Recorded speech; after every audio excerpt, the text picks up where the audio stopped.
Pemerintah akan memperbolehkan sekolah di zona hijau memulai pembelajaran tatap muka, namun dengan protokol kesehatan yang ketat. Sementara penambahan kasus positif baru hari ini mencapai 1.447 dan terbanyak dari Jawa Timur. Pemerintah, dalam hal ini Kementerian Pendidikan dan Kebudayaan, berusaha tetap menjaga kegiatan belajar mengajar berkualitas. Bagi sekolah yang berada di zona hijau dengan kasus COVID-19 yang tidak ada lagi dan sudah mendapatkan izin pemerintah daerah memenuhi standar kesiapan pembelajaran tatap muka, pembelajaran tatap muka dapat dimulai secara bertahap, tentunya dengan mengikuti protokol kesehatan yang ditentukan. Dalam masa pandemi ini, yang terpenting adalah kesehatan dan keselamatan anak-anak kita, para murid-murid kita, guru-guru kita, dan keluarga. Mendikbud Nadiem Makarim sudah memutuskan bahwa zona yang dinyatakan oleh gugus tugas percepatan penanganan COVID-19 sebagai zona kuning, oranye, dan merah saat ini masih belum bisa melakukan pembelajaran tatap muka. Apabila gugus tugas nasional menyatakan bahwa sebuah daerah masuk kategori zona hijau, maka kepala daerah dapat mengizinkan pembelajaran tatap muka di daerahnya. Namun, sekolah tetap harus mampu penuhi semua daftar periksa dan siap pembelajaran tatap muka. Daftar tersebut diantaranya adalah, pertama, harus tersedia sarana sanitasi seperti toilet bersih, tempat cuci tangan, hand sanitizer, dan desinfektan. Kedua, tersedia akses fasilitas layanan kesehatan. Ketiga, siap menerapkan area wajib masker di sekolah. Keempat, memiliki termogan untuk mengukur suhu tubuh warga sekolah. Kelima, mampu memetakan warga sekolah yang tidak boleh melakukan kegiatan di sekolah, yaitu yang memiliki kondisi medis penyerta atau komorbid, kemudian yang tidak memiliki akses transportasi yang menerapkan jaga jarak, kemudian yang memiliki riwayat perjalanan dari zona kuning, oranye, dan merah, atau riwayat kontak dengan orang terkonfirmasi positif COVID-19 dan belum menyelesaikan isolasi mandiri selama 14 hari. Keenam, membuat kesepakatan bersama komite sekolah untuk memulai pembelajaran tatap muka. Dan tentunya, orang tua harus menyetujui pembelajaran tatap muka jika semua sudah sepakat, maka baru bisa dimulai. Orang tua atau wali murid harus memeriksa kesiapan kesehatan anak-anak.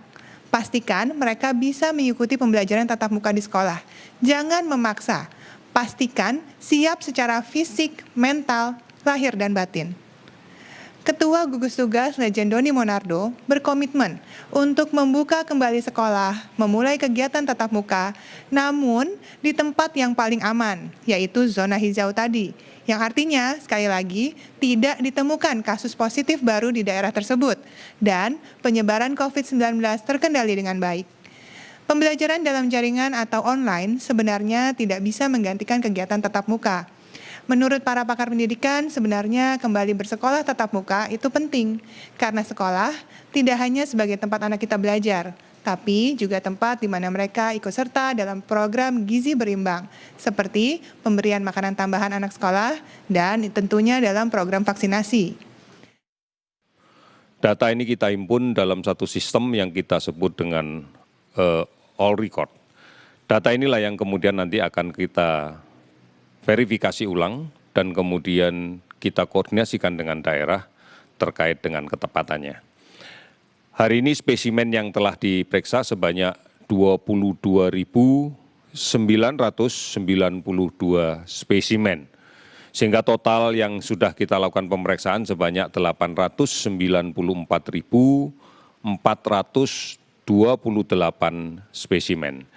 Dari hasil pemeriksaan tersebut kita dapatkan jumlah kasus konfirmasi positif baru sebanyak 1.447, sehingga total positif sekarang menjadi 62.142.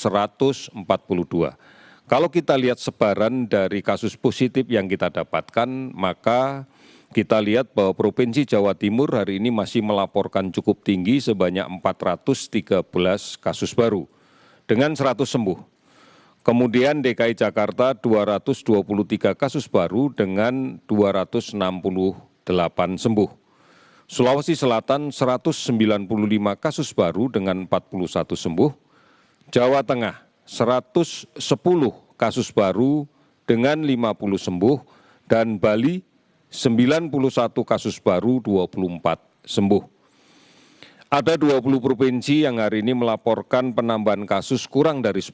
Bahkan ada 6 provinsi yang hari ini melaporkan tidak ada penambahan kasus sama sekali. Bahkan beberapa provinsi melaporkan kasus sembuh lebih banyak dibanding dengan kasus baru yang dilaporkan. Saudara-saudara, penambahan 1.447 kasus baru ini tidak dimaknai bahwa seluruhnya masuk ke rumah sakit.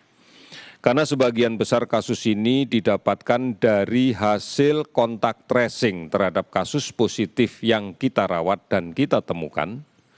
Kemudian kita lakukan pemeriksaan spesimen secara lebih masif. Kita bisa melihat bahwa sampai dengan hari ini tingkat penggunaan tempat tidur di rumah sakit untuk penderita COVID-19 ini hanya terisi 53,50%. Artinya kita kurang lebih masih punya separuh kapasitas tempat tidur lain yang belum